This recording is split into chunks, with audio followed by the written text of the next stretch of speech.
صباح الخير يا جماعة. كأس العالم خلص وعايز أتكلم بعد ما نستهدى كده وهديت على موضوع منتخب دوري الشركات المصري اللي كان فيه من محترفين على لعيبة الأهلي والزمالك. لغاية كده تمام. ناس بقى من بيراميدز على الجونة على زد في المنتخب، يعني أندية مش جماهيرية ليها لعيبة في المنتخب وأندية عمرها ما خدت دوري. دلوقتي حسام حسن بالنسبة لي راجل مش كفء في مكانه، خلينا نقول كده. الظروف خدمت المنتخب ده اللي هو يتأهل لكأس العالم أصلا، لأن هما بقوا 48 منتخب بيتأهلوا، منهم 10 منتخبات من أفريقيا. أنت مش عايز تخش؟ أنا مش فاهم، ده مصر أسياد أفريقيا، أنت مش عايز تخش؟ ماشي. الإنجاز التاريخي اللوزعي لتأهل مصر لدور ال 32. طيب اللي أنا أعرفه إن 9 دول أفريقية من أصل 10 اتأهلوا لدور ال 32 ما عدا تونس. يعني إيه الإنجاز في كده؟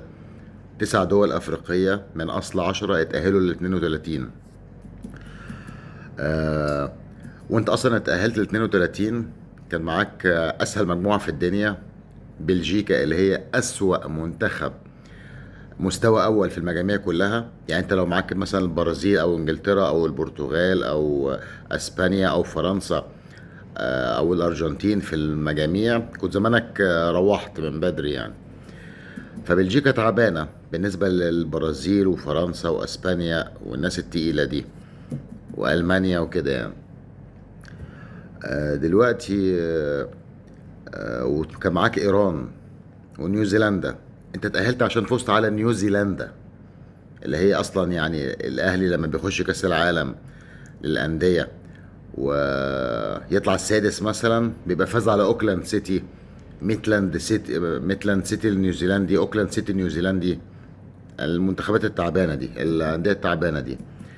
فانت فزت على نيوزيلندا وتعادلت مع ايران سيئه الحظ اللي هي كان لها ضربتين جزاء، ضربه جزاء اتصدت وكورتين في العارضه وجون ملغي في اخر لحظه يعني، وعليه كلام يعني مش مشكله. فانت اتاهلت 32. اذا كنت فرحان بالتعادل مع بلجيكا يا حسام يا حسن، ايران اتعادلت مع بلجيكا وخرجت. ها، السنغال كانت فايزه عليها 2-0 للدقيقه حاجه و80 ودخل، وبرضه ما ركزتش زي كل المنتخبات الافريقيه واتغلبت. التأهل بقى لدور ال 16، يعني كده انا فندنا ان 32 ده مش انجاز اصلا. 9 دول افريقيه تأهلوا من اصل 10 يعني. تأهل 32، انت لعبت استراليا. يعني ايه استراليا دي؟ زي نيوزيلندا بالظبط، ما فيش هجمه واحده من استراليا علينا، على المنتخب ده ولا ايه؟ فحظك كانت زي السكينه في الحلاوه. المغرب مثلا قابلت هولندا طلعتها، انت قابلت استراليا. يعني انت لو قابلت هولندا كنت هيبقى اول اختبار حقيقي ليك.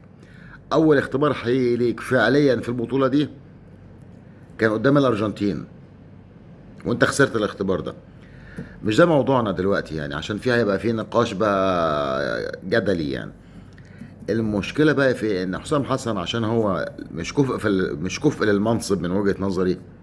اتحاد الكوره جايبه عشان هو كاريزما، لما كان لعيب كوره مش كمدرب، كان لعيب كوره وبيقسم مرتبه معاهم. يعني حسام حسن ما بياخدش مليون جنيه وزودوها ل 2 مليون. انا اللي اعرفه ان هو بياخد 8 مليون جنيه في الشهر.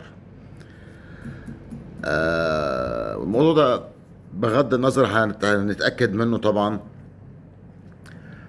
دلوقتي حسام حسن لما ينجح بالنسبة لوجهة نظر هاني أبو ريدة، ها، انت بتجدد له عقده وهو هناك وتزود المرتب للضعف ليه؟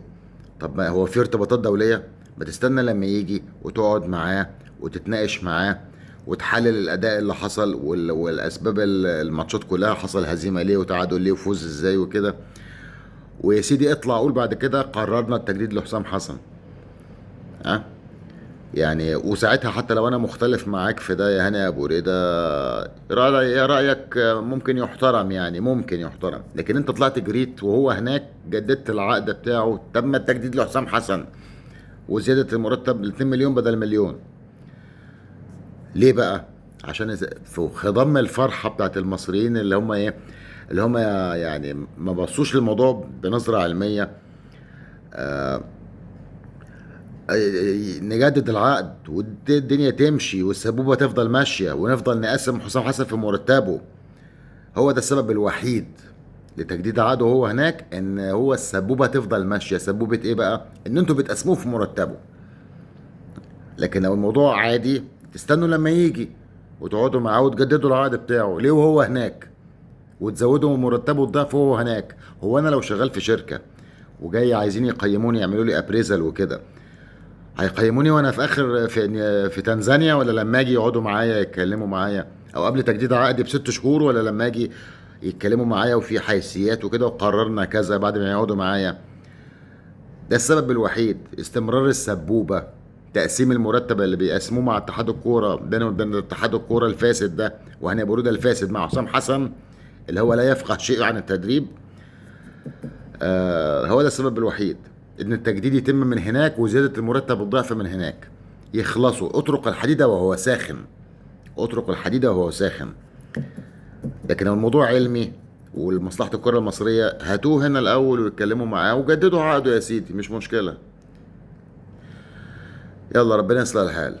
سلام عليكم.